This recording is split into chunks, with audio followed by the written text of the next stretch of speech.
नमस्कार दोस्तों, स्वागत है आपका हमारे चैनल भक्ति व्रत कथा में। आज हम सुनेंगे अनंत चतुर्दशी की व्रत कथा। प्राचीन काल में एक सुमंत नाम के ऋषि हुआ करते थे और उनकी पत्नी का नाम दीक्षा था। कुछ समय बाद दीक्षा ने एक सुंदर कन्या को जन्म दिया जिसका नाम सुशीला रखा गया।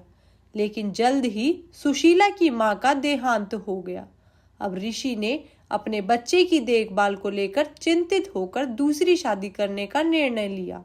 उनकी दूसरी पत्नी का नाम कर्कशा था, जो नाम की तरह ही स्वभाव से भी कर्कश थी। प्रभु की कृपा से जैसे तैसे सुशीला धीरे धीरे बड़ी होने लगी। आखिरकार वह दिन आ ही गया जब ऋषि सुमंत को उसकी शादी की चिंता सताने लगी।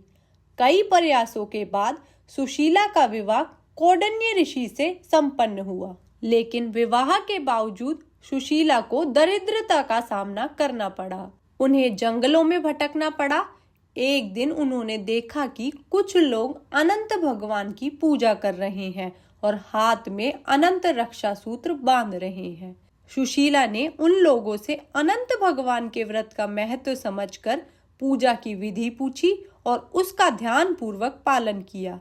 उसने अनंत रक्षा सूत्र अपनी कलाई पर बांध लिया और देखते ही देखते उनके दिन बदलने लगे। लेकिन इसके बाद कौंडिन्य ऋषि में अहंकार आ गया कि यह सब उसने अपनी मेहनत से प्राप्त किया है। अगले वर्ष अनंत चतुर्दशी के दिन सुशीला भगवान अनंत का धन्यवाद करने के लिए उनकी पूजा अर्चना कर रक्षा सूत्र अपने हाथ पर बांधकर घर लौटती है। घर पहुंचने पर कौंडिन्य ऋषि ने उस रक्षा सूत्र के बारे में पूछा। सुशीला ने खुशी खुशी बताया कि यह अनंत भगवान की आराधना का रक्षा सूत्र है और इसके बाद ही उनके दिन सुधरने लगे हैं। लेकिन इस पर कौंडिन्य ऋषि ने खुद को अपमानित महसूस किया।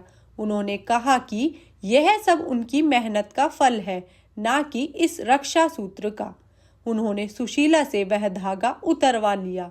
इस पर अनंत भगवान नाराज हो गए और जल्द ही कौंडिन्य ऋषि की सुख संपत्ति समाप्त हो गई। इसके बाद एक विद्वान ऋषि ने कौंडिन्य ऋषि को उनके किए कर्मों का एहसास दिलाया, जिसके बाद कौंडिन्य ऋषि ने पश्चाताप किया और अनंत चतुर्दशी का उपवास लगातार कई वर्षों तक रखा। अंततः उन्होंने भगवान श्री हरि को अपनी भक्ति से प्रसन्न किया और फिर से कौंडिन्य ऋषि और सुशीला सुखपूर्वक रहने लगे। तो यह थी अनंत चतुर्दशी की व्रत कथा। आपको यह कथा कैसी लगी?